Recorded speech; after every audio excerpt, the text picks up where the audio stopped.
আসসালামু আলাইকুম। আজকে আমি নলা মাছ দিয়ে বেগুন আলু দিয়ে রান্না করব। মাছ আমি আগেই ভালো করে পরিষ্কার করে ধুয়ে রেখেছি। এখন আমি লবণ আর হলুদের ফাঁকি দিয়ে মাছটা ভালো করে মেখে নেব ভাজার জন্য। নলা মাছ কিন্তু বেগুন আলু দিয়ে খেতে কিন্তু খুবই ভালো লাগে। কড়াই আমার গরম হয়ে গেছে, এখন আমি পরিমাণ মতো তেল দিয়ে দিব। এখন মাছগুলো এক এক করে ছেড়ে দেব।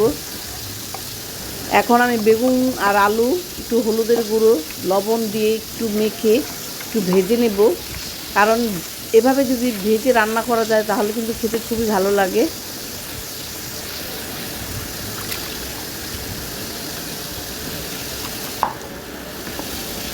এখন আমি ভাজার জন্য একটু পরিমাণ মতন অল্প তেল দিয়ে দিব। এখন আমি বেগুন আলুগুলো ছেড়ে দিয়েছি, মাছ এক পিঠ হয়ে গেছে। এখন আমি উল্টিয়ে দিব। খেয়াল রাখবেন যেন মাছ ভেঙে না যায়। বেগুনগুলো এখন আমি উল্টিয়ে দিব।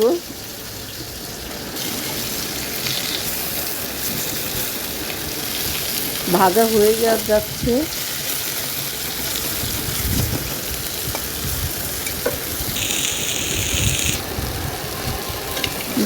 মাছ ভাজা হয়ে গেছে, বেগুন ভাজাও হয়ে গেছে।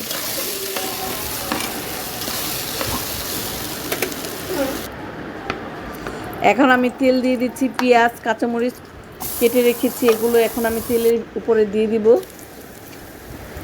হালকা ভাজা ভাজা করে নিয়েছি। এখন আমি পরিমাণ মতো আদা বাটা দিয়ে দিব, হলুদ মরিচ ধনিয়ার গুঁড়ো লবণ একসাথে দিয়ে দিচ্ছি। একটু ভাজা ভাজা করে নিব মশলাটা, যেন গন্ধ না আসে। আর দিয়ে দিচ্ছি পরিমাণ মতো একটু পানি কষানোর জন্য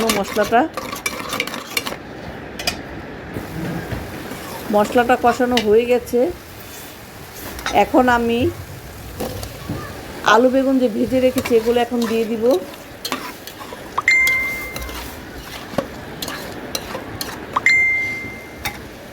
এখন আমি একটু ঢেকে রাখবো।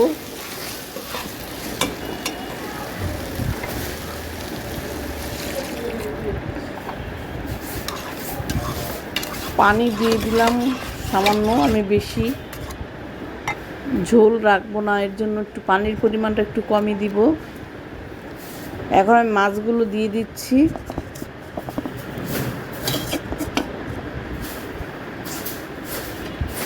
এখন আমি ঢেকে দিব 3-4 মিনিটের জন্য।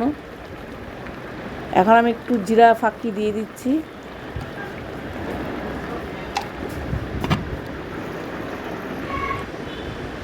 নামিয়ে নিচ্ছি। আমার ভিডিওটা যদি আপনাদের ভালো লাগে তাহলে অবশ্যই একটা লাইক শেয়ার দিয়ে দিবেন। আল্লাহ হাফেজ।